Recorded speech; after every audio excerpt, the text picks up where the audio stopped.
सतनाम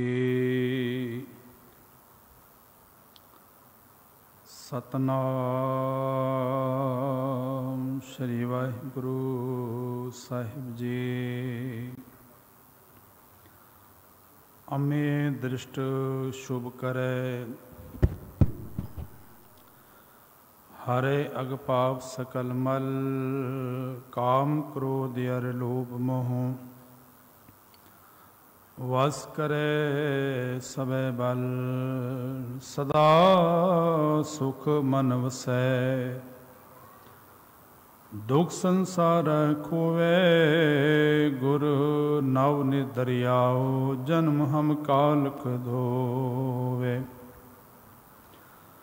सो कोह टाल गुर सेविए, अहनिस सहज सुभाए,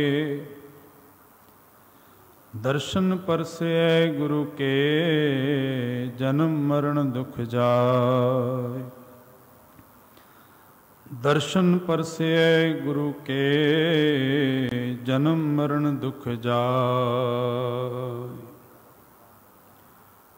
जुगो जुग अटल चवर छत्र तख दे मालक, हाजरा हजूर ज़ारा सहूर, सतगुरु धन श्री गुरु ग्रंथ साहिब सच्चे पातशाह महाराज जी दे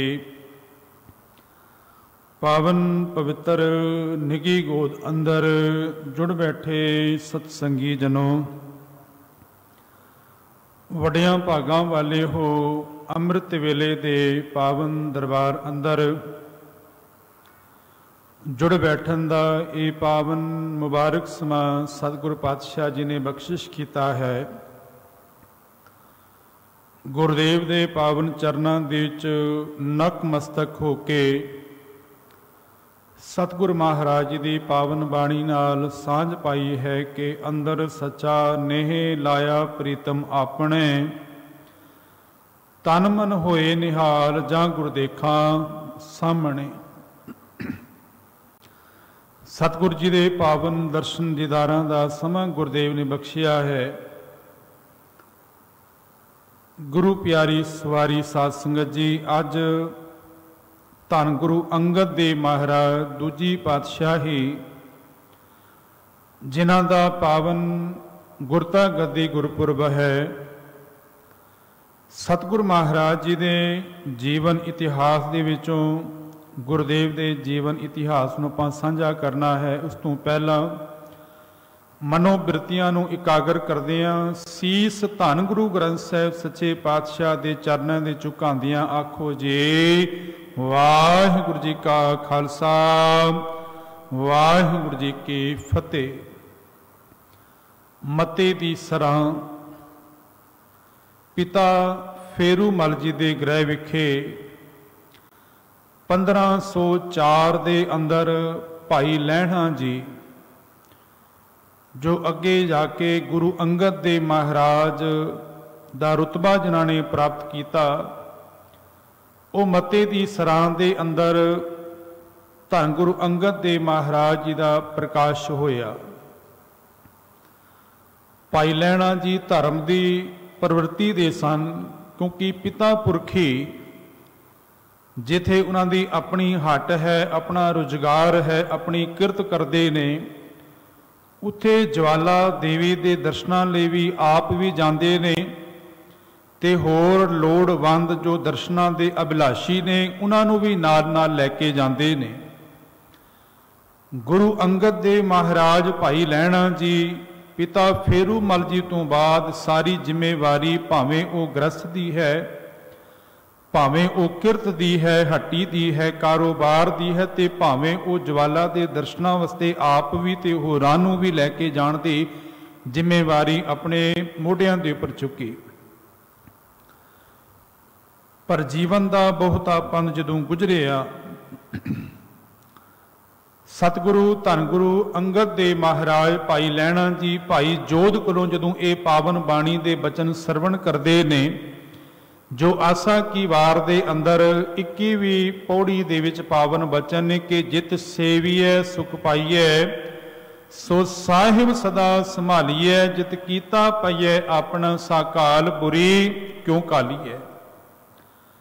ਭਾਈ ਜੋਧ ਕੋਲੋਂ ਇਹ ਪਾਵਨ ਬਾਣੀ ਦੇ ਬਚਨ ਜਦੋਂ ਭਾਈ ਲਹਿਣਾ ਜੀ ਨੇ ਸਰਵਣ ਕੀਤੇ ਤੇ ਸਾਧ ਸੰਗਤ ਇੱਥੇ ਮੈਂ 1 ਮਿੰਟ ਲਈ ਰੁਕਣਾ ਚਾਹੁੰਦਾ ਹਾਂ ਕਿ ਭਾਈ ਜੋਧ ਜੀ ਹੀ ਨਹੀਂ, ਉਹ ਗੁਰੂ ਕੇ ਪਿਆਰੇ ਗੁਰਸਿੱਖ ਜੋ ਬਾਣੀ ਦੇ ਬਚਨ ਆਉਂਦੇ ਨੇ ਕਿ ਮਾਰਗ ਚਲਤ ਹਰੇ ਹਰ ਗਾਈਐ, ਉਹ ਬਾਣੀ ਦੇ ਨਾਲ ਗੁਰੂ ਕੇ ਸਿੱਖ ਜੁੜੇ ਹੋਏ ਸਨ। ਭਾਵੇਂ ਪਹਿਲੇ ਜਾਮੇ ਦੇ ਅੰਦਰ ਅਜੇ ਗੁਰੂ ਨਾਨਕ ਸੱਚੇ ਪਾਤਸ਼ਾਹ ਮਹਾਰਾਜ ਵਿਚਰ ਰਹੇ ਨੇ ਤੇ ਭਾਈ ਗੁਰਦਾਸ ਜੀ ਦੇ ਬਚਨ ਕੇ ਘਰ ਘਰ ਅੰਦਰ ਧਰਮਸਾਲ ਹੋਵੇ ਕੀਰਤਨ ਸਦਾ ਵਿਸੋਆ, ਉਥੇ ਗੁਰਸਿੱਖਾਂ ਨੂੰ ਵੀ ਨਮਸਕਾਰ ਹੈ ਜੋ ਉੱਠਦਿਆਂ ਬਹਿੰਦਿਆਂ ਮਾਲਕ ਦੀ ਬਾਣੀ ਨੂੰ ਪੜ੍ਹਦੇ ਨੇ ਤੇ ਮਾਰਗ ਚਲਤ ਹਰੇ ਹਰ ਗਾਈਐ ਦੀ ਬਾਣੀ ਦੇ ਨਾਲ ਇਹਨਾਂ ਨੇ ਸਾਂਝ ਪਾਈ ਹੋਈ ਹੈ। ਤੇ ਇਹਨਾਂ ਬਚਨਾਂ ਨੇ ਭਾਈ ਲਹਿਣਾ ਜੀ ਦੇ ਜੀਵਨ ਨੂੰ ਬਹੁਤ ਵੱਡਾ ਪ੍ਰਭਾਵਿਤ ਕੀਤਾ ਤੇ ਸ਼ਬਦ ਦੀ ਬਰਕਤ ਨਾਲ ਜਦੋਂ ਇਸ ਸ਼ਬਦ ਦੇ ਨਾਲ ਇਸ ਸਿੱਖਿਆ ਦੇ ਨਾਲ ਭਾਈ ਲਹਿਣਾ ਜੀ ਜੁੜੇ ਤੇ ਧੰਨ ਗੁਰੂ ਨਾਨਕ ਸੱਚੇ ਪਾਤਸ਼ਾਹ ਦੀ ਸ਼ਰਨ ਦੇ ਕਰਤਾਰ ਪਹੁੰਚੇ ਨੇ। ਮੈਂ ਸੰਖੇਪ ਅਰਜ਼ ਕਰਨੀ ਹੈ, ਇਤਿਹਾਸ ਬੜਾ ਲੰਮੇਰਾ ਹੈ। ਕਰਤਾਰਪੁਰ ਦੀ ਧਰਤੀ ਉੱਪਰ ਜਦੋਂ ਪਹੁੰਚੇ ਨੇ ਤੇ ਦੇਖੋ ਗੁਰੂ ਨਾਨਕ ਸੱਚੇ ਪਾਤਸ਼ਾਹ ਮਹਾਰਾਜ ਤੋਂ ਉਮਰ ਕਰਕੇ ਭਾਈ ਲਹਿਣਾ ਜੀ 35 ਸਾਲ ਛੋਟੇ ਨੇ। 35 ਸਾਲ ਉਮਰ ਦਾ ਫਰਕ ਹੈ ਔਰ ਜਦੋਂ ਪਹੁੰਚੇ ਨੇ ਧੰਨ ਗੁਰੂ ਨਾਨਕ ਸੱਚੇ ਪਾਤਸ਼ਾਹ ਦੀ ਸ਼ਰਨ ਵਿੱਚ, ਉਸ ਵੇਲੇ ਭਾਈ ਲਹਿਣਾ ਜੀ ਦੀ ਉਮਰ ਤਕਰੀਬਨ 28 ਸਾਲ ਦੀ ਉਮਰ ਹੋ ਚੁੱਕੀ ਹੈ ਤੇ ਬਾਬਾ ਨਾਨਕ ਆਪਣੇ ਜੀਵਨ ਦੇ ਹਯਾਤੀ ਦੇ ਤਕਰੀਬਨ 18 ਸਾਲ ਉਹਨਾਂ ਨੇ ਕਰਤਾਰਪੁਰ ਰਹਿ ਕੇ ਜ਼ਿਮੀਂਦਾਰਾ ਕੀਤਾ, ਖੇਤੀ ਕੀਤੀ ਹੈ। ਜੋ ਭਾਈ ਗੁਰਦਾਸ ਜੀ ਕਹਿੰਦੇ ਨੇ ਕਿ ਪਹਿਰ ਸੰਸਾਰੀ ਕੱਪੜੇ ਮੰਜੇ ਬੈਠ ਕੀਆ ਅਵਤਾਰਾ ਕੇ ਸਤਿਗੁਰ ਗੁਰੂ ਨਾਨਕ ਸੱਚੇ ਪਾਤਸ਼ਾਹ ਨੇ ਲੁਕਾਈ ਦੇ ਸਾਹਮਣੇ ਇਹ ਬਹੁਤ ਵੱਡੀ ਐਗਜ਼ਾਮਪਲ ਜਿਹੜੀ ਹੈ ਸਿੱਧ ਕੀਤੀ ਕਿ ਮਹਾਰਾਜ ਆਪ ਕਿਰਤ ਕਰਦੇ ਰਹੇ ਨੇ, ਖੇਤੀਬਾੜੀ ਕਰਦੇ ਰਹੇ ਨੇ, ਜ਼ਿਮੀਂਦਾਰਾ ਕਰਦੇ ਰਹੇ ਨੇ ਤੇ ਕੇਵਲ ਜ਼ਿਮੀਂਦਾਰਾ ਹੀ ਨਹੀਂ, ਮੰਜੀ ਬੈਠ ਕੀਆ ਅਵਤਾਰਾ, ਸੰਧਿਆ ਵੇਲੇ ਫਿਰ ਦੀਵਾਨ ਵੀ ਲਗਾਏ ਜਾਂਦੇ ਨੇ। ਗੁਰੂ ਕੀਆਂ ਸੰਗਤਾਂ ਆ ਕੇ ਬਾਣੀ ਦੇ ਨਾਲ ਸਾਂਝ ਪਾਉਂਦੀਆਂ ਨੇ, ਬਾਣੀ ਦਾ ਕੀਰਤਨ ਹੁੰਦਾ ਹੈ, ਗੁਰਮਤਿ ਵਿਚਾਰਾਂ ਹੁੰਦੀਆਂ ਨੇ। ਭਾਈ ਗੁਰਦਾਸ ਜੀ ਕਹਿੰਦੇ ਨੇ ਕਿ ਬਾਬੇ ਨਾਨਕ ਨੇ ਬਾਣੀ ਦਾ ਵੀ ਪ੍ਰਵਾਹ ਚਲਾਇਆ ਤੇ ਕਿਰਤ ਵੀ ਬਾਬੇ ਨਾਨਕ ਨੇ ਆਪ ਸੱਚੀ ਸੁੱਚੀ ਕੀਤੀ ਹੈ। ਨਹੀਂ ਤੇ ਗੁਰੂ ਨਾਨਕ ਸੱਚੇ ਪਾਤਸ਼ਾਹ ਦੇ ਘਰ ਕਿਸੇ ਚੀਜ਼ ਦੀ ਕਮੀ ਹੈ।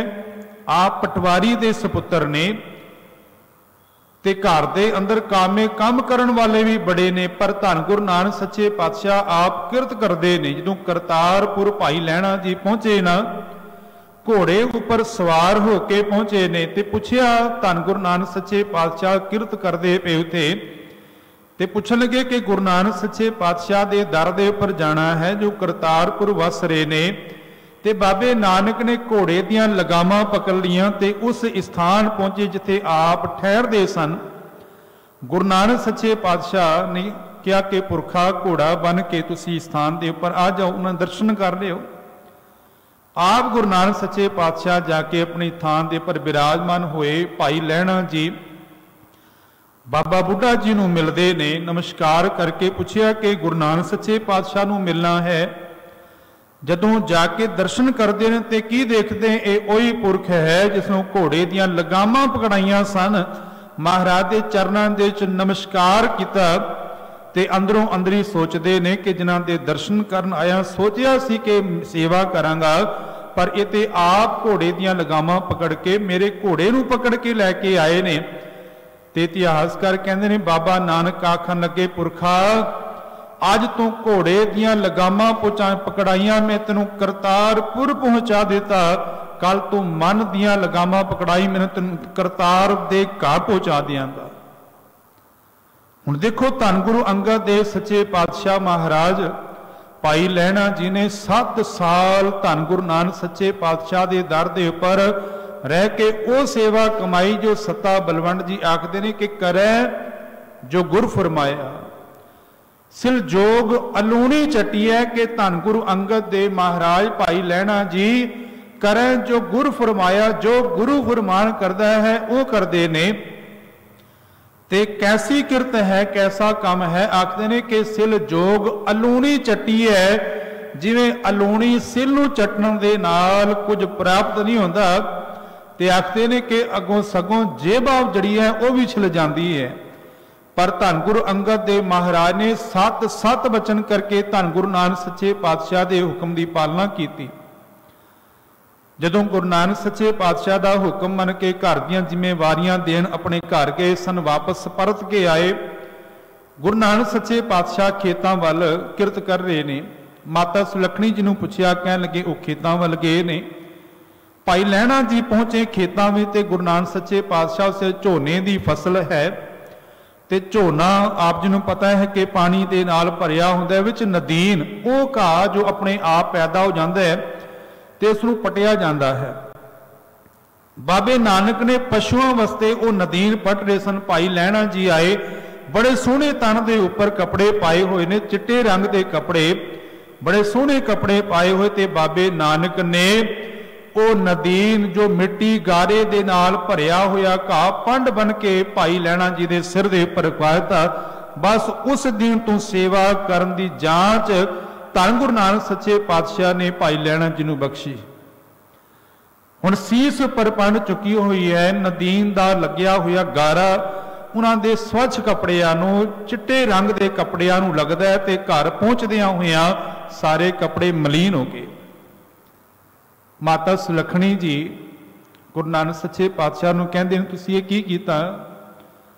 भाई लहणा सोहणे कपड़े तन दे उपर पा के आया सी ते तुसीं दे सारे कपड़े खराब करवा दिते।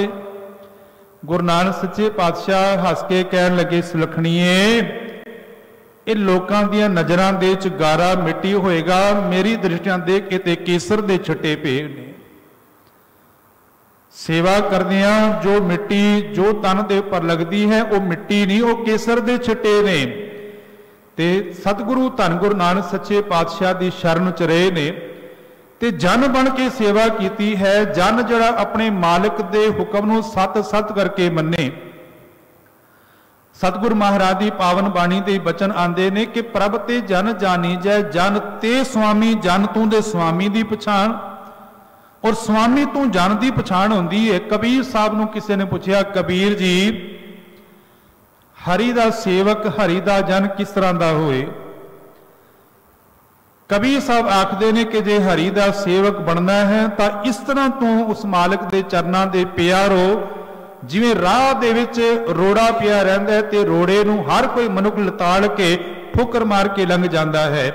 हरि दा सेवक मालिक के चरणों के किस तरह प्यारे, अपना आप त्याग के अपना आप समर्पण करके वो टेम की तरह पत्थर की तरह रोड़े की तरह राह दे प्यारे। पर अगे कबीर साहब ने अपने ही सलोक की व्याख्या की, आखन लगे नहीं राह दा रोड़ा ना होए, क्योंकि राह दा रोड़ा हो सकता है जिन्हां ने पैरों दे विच जोड़े पाए ने ठोकर मार के लंघ जाए, पर जिहड़ा गरीब है जिहदे पैरों दे विच जोड़े नहीं उन्हां दे पैरों नूं ठोकर लगेगी, उन्हां नूं ते दुख मिलना है। इसलिए कबीर साहब आखन लगे नहीं हरि दा सेवक रोड़ा ना होए।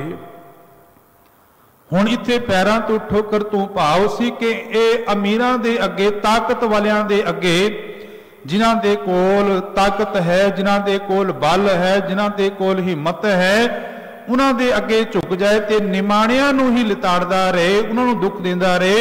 ये ते बाबे नानक दा ओ कर है कि नीचा अंदर नीच जात, नीची हूं अत नीच, नानक तिनके संग साथ वड्डियां सियों क्या, रीस जिथे नीच संभालिया तिथे नदर तेरी बख्शीश। इते निमाणियां नूं पातशाहियां देण वाला दा घर है। इसलिए कबीर साहब आखदे ने कि राह दा रोड़ा ना होए। राह दा रोड़ा जिन्हां दे पैरां दे विच जुत्ते चपला ने वो ठोकर मार के लंघणगे, जिन्हां दे पैरां दे चपला नहीं उन्हां नूं ये रोड़ा दुख देगा, तंग करेगा। ये ताकत वालियां दे अगे जन झुक जाएगा ते जिहड़े निमाणे होणगे उन्हां नूं दबाएगा सी राह दा रोड़ा ना होए। फिर कहन लगे कि रस्ते दी खाक बन जा, रस्ते दी मिट्टी बन जा। फिर कबीर साहब आखने कि रस्ते दी खाक भी ना होए, क्योंकि हवा दा झोंका आया, इस खाक ने उड़ के कपड़ियां दे नाल तन दे नाल लगना है ते तन नूं मैला करके रख देणगे, कपड़ियां नूं मैला करके रख देणगे ते हरि दा जन ते निर्मल करता है जीवन नू पवित्र करता है, इसलिए खाक वर्गा भी ना होए। फिर कबीर साहब आखते हैं कि नहीं पानी वर्गा होए, क्योंकि पानी ते मैल कटदा है ना। पर फिर श्लोक अंदर व्याख्या करते हैं, आखते हैं कि पानी वर्गा भी ना होए, क्योंकि पानी कदे सीरा हो जाता है, कदे तत्ता हो जाता है। मनुख जन का सुभाव कदे तत्ता हो जाए, कदे ठंडा हो जाए, नहीं पानी वर्गा भी नहीं। आखिर दे आखते ने कि हर जन ऐसा चाहिए जैसा हरि ही होए।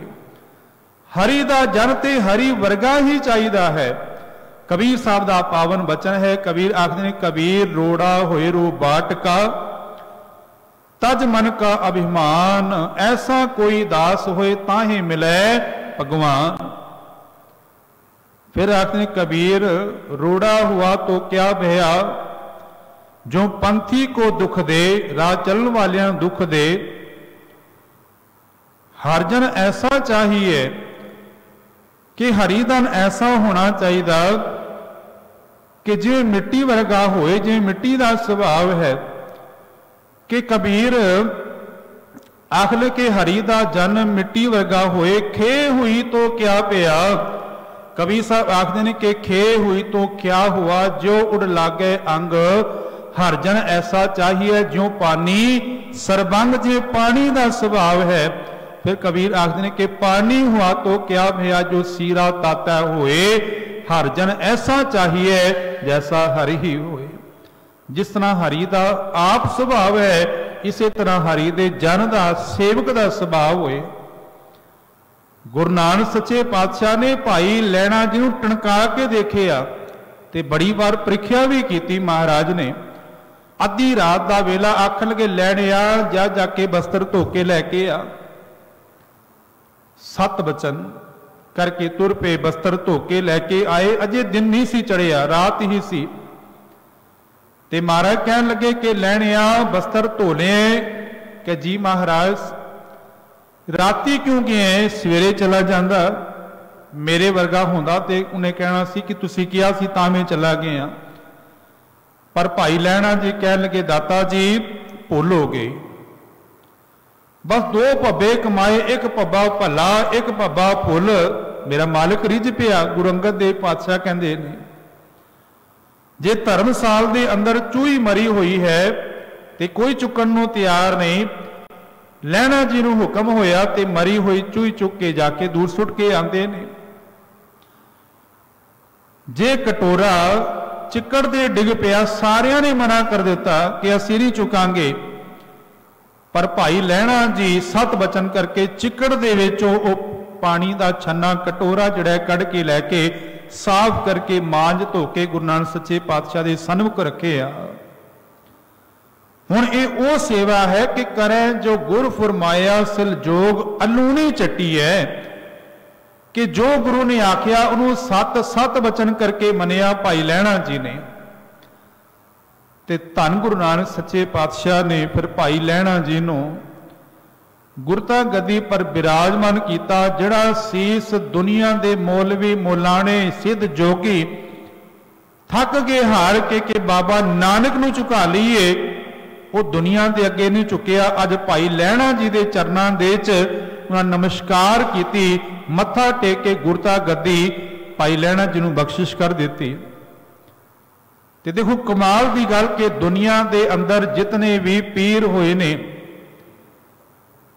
ते राजनीतिक दुनिया के अंदर भी जो तक मनुख गद्दी के उपर बैठा हुआ ना, वो सोचता है कि मेरी सीट के उपर मेरी गद्दी के उपर कोई दूसरा बैठ ना जाए।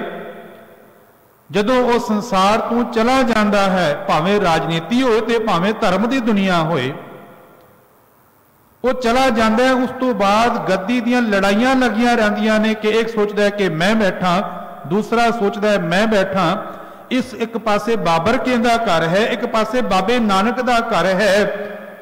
एक घर जींदियां होया अपने सिगरद नूं गुरता गद्दी बख्शिश करदा है ते औरंगजेब के घर के अंदर बाबर के घर अंदर पिता नूं पानी की एक एक बूंद लई मोहताज करके मार के आप गद्दी के उपर बैठिया जा रही है।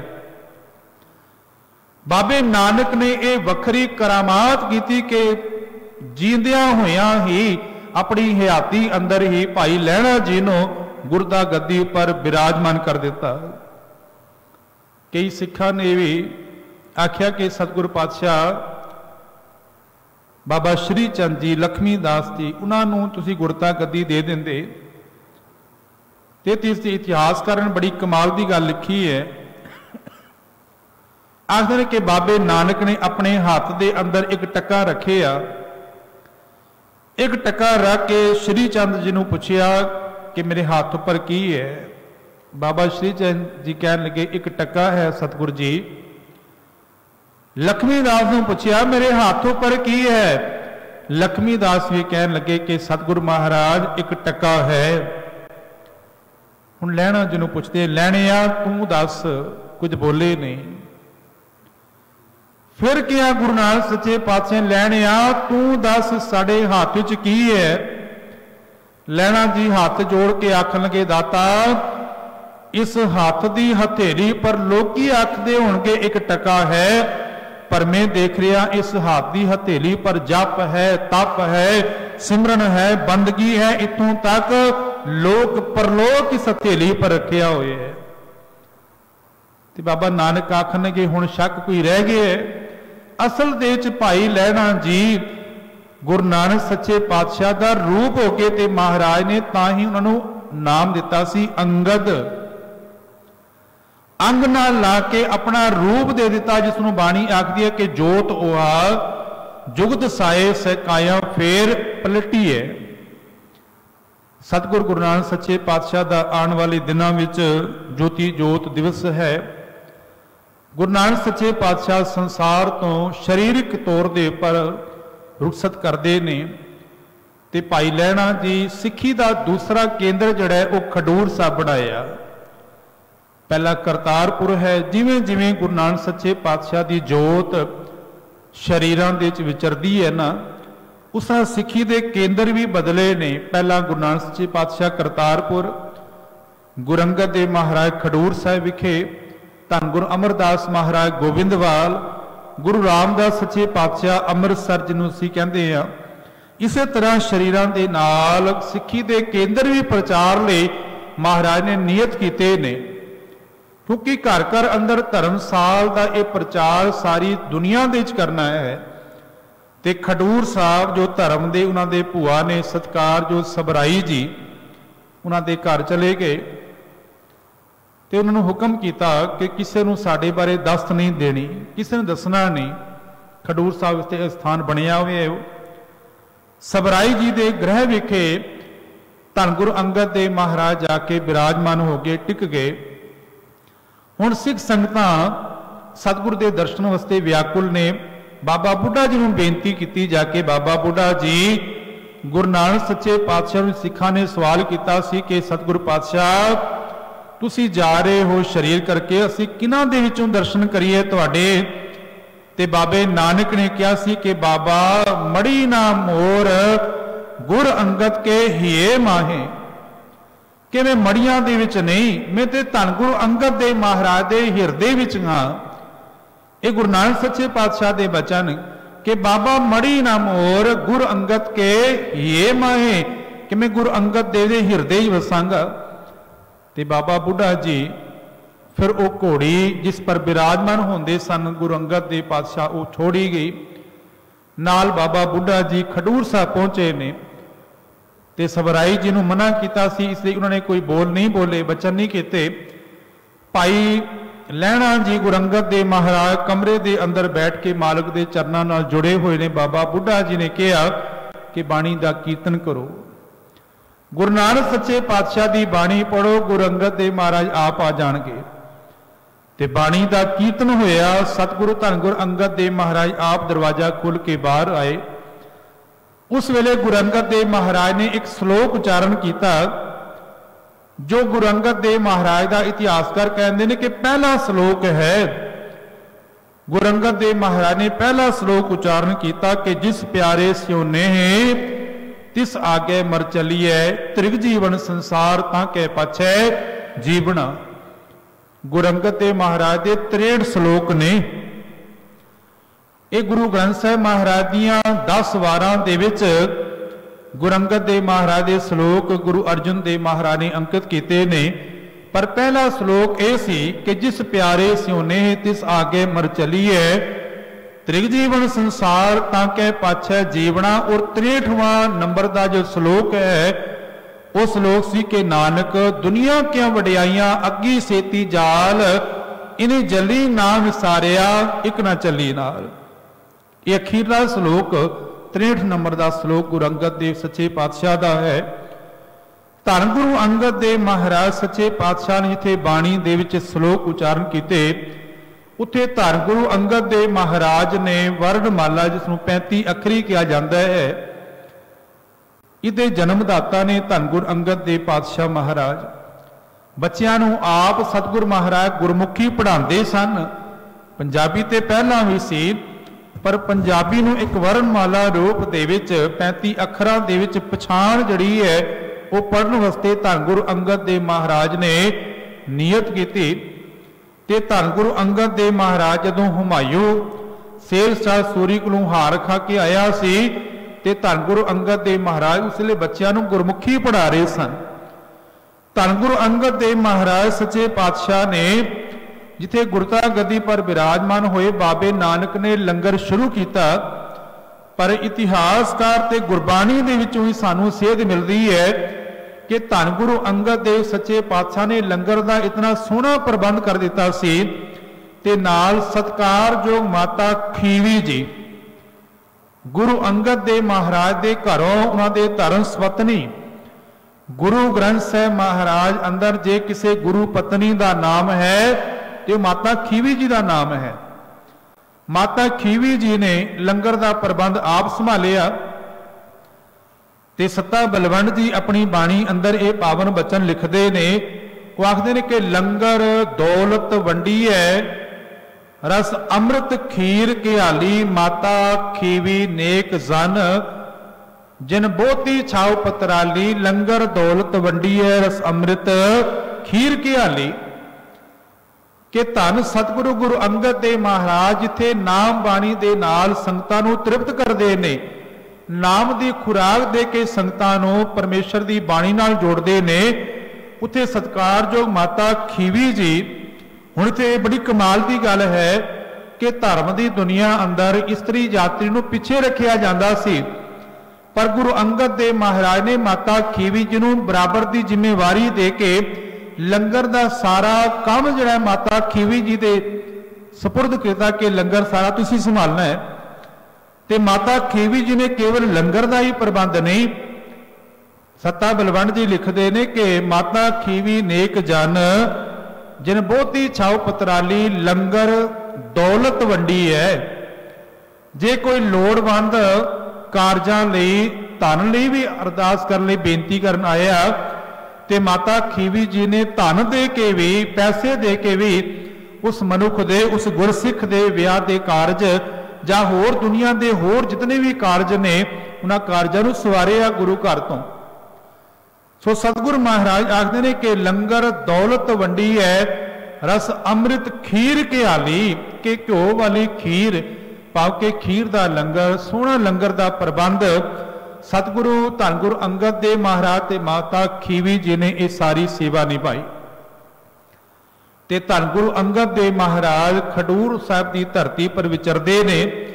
आप जी ने मैं पहला भी बेनती की सी कि जान का कदे मौका मिले तो गुरुदेव ने उत्थे मल अखाड़ा जो गुरुद्वारा साहब है, गुरुदेव पातशाह उत्थे गुरसिखा नूं शरीरिक पक्षों भी बलवान होने लई उन्हां दीयां कसरतां कराईयां जांदियां सन, चंगी खुराक भी दी जाती सी, नाल नाल अध्यात्मिक नाम का भोजन भी दिता जाता सी।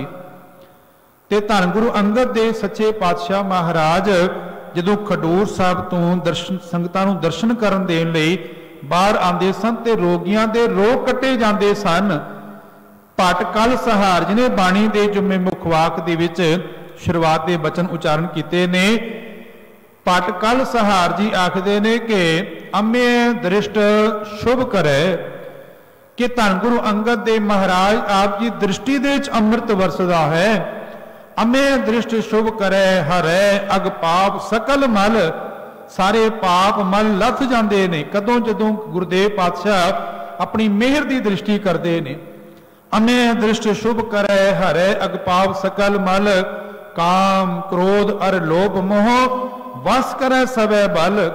गुरु साहब की कृपा के नाल गुरु के सिख ना काम क्रोध लोभ मोह नूं अपने वस च कर लैंदे ने। ते गुरुदेव अगे आखते ने कि काम क्रोध अर लोभ मोह वस करे सवै बल, सदा सुख मन वसै दुख संसारै खोवै गुर नवनित दरियाओ। धन गुरु अंगद दे पातशाह आप 9 निधियां दे खजाने हो। गुर नवनित दरियाओ जन्म हम कालक धोवै, सो कोह टाल गुर सेवियै। एहन सहज सुभाए दर्शन परसे गुरु के, जन्म मरण दुख जाए। कि गुरु साहब के दर्शनां करदियां ही इतों तक के जम्मण मरण का गेड़ भी कटिया जाता है।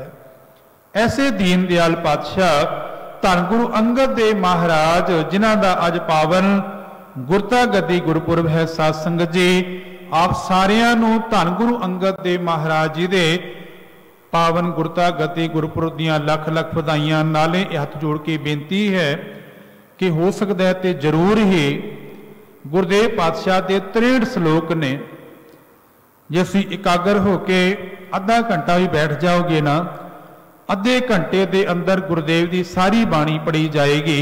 सतगुरु महाराज का जीवन ही बाणी है, तो सिख नूं बाणी दे विचों ही जीवन मिलता है कि बाणी गुरु गुरु है बाणी, विच बाणी अमृत सारे गुर। बाणी कह सेवक जन मानै, प्रतख गुरु निस्ताए। बोलदियां बेअंत भुलां मेरा गुरु समर्थ है, संगत बख्शण जोग है। बख्श देना सारे प्यार दा दिओ सबूत, आखो जी वाहिगुरू जी का खालसा वाहिगुरू।